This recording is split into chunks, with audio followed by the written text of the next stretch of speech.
दिल्ली की जनता से हार का बदला लेने के लिए बस मार्शलों की नौकरी खा गया मोदी।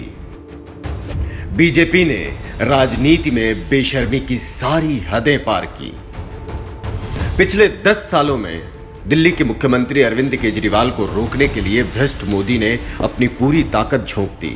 दिल्ली में ईमानदारी की राजनीति से किए गए काम बेईमान मोदी के गले के नीचे नहीं उतर रहे।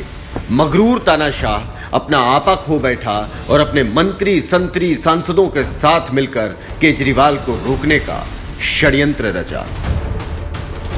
ऐसा ही एक वाकया है दिल्ली में बस मार्शलों की तैनाती का, जिसको मोदी के इशारे पर अक्टूबर 2023 में रद्द कर दिया गया। जरा सोचिए, उस वक्त जब दिल्ली के अंदर महिलाएं अपने आप को सुरक्षित महसूस नहीं करती थीं, आए दिन बसों में महिलाओं के साथ छेड़छाड़ के किस्से सामने आते थे, उस वक्त केजरीवाल जी ने दिल्ली की बहू बेटियों की सुरक्षा के लिए डीटीसी की बसों में 16,000 मार्शल तैनात किए। लेकिन महिला विरोधी भाजपा चाहती ही नहीं कि दिल्ली में महिलाएं सुरक्षित महसूस करें, तभी तो एक झटके में 16,000 मार्शलों की नौकरियां छीन ली। इतना ही नहीं, राजस्व मंत्री आतिशी के आदेश के बाद भी केंद्र सरकार इन बस मार्शलों का पुराना वेतन तक नहीं दे रही। क्या करें?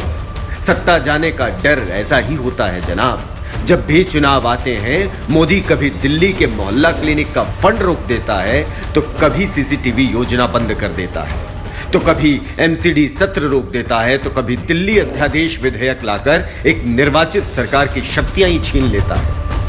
लेकिन अब दिल्ली का बेटा अरविंद केजरीवाल ही इस तानाशाही से आपको मुक्ति दिलाएगा। दिल्ली की जनता आम आदमी पार्टी और इंडिया गठबंधन के सभी सांसदों को संसद में पहुंचाकर दिल्ली के चारों ओर सुरक्षा कवच बनाएगी। ये सभी लोकसभा प्रत्याशी संसद में दिल्ली के अधिकारों के लिए लड़ेंगे, दिल्ली की जनता के लिए लड़ेंगे, दिल्ली के बच्चों के भविष्य के लिए लड़ेंगे। ये लड़ेंगे भी और जीतेंगे भी। इस बार संसद में भी केजरीवाल।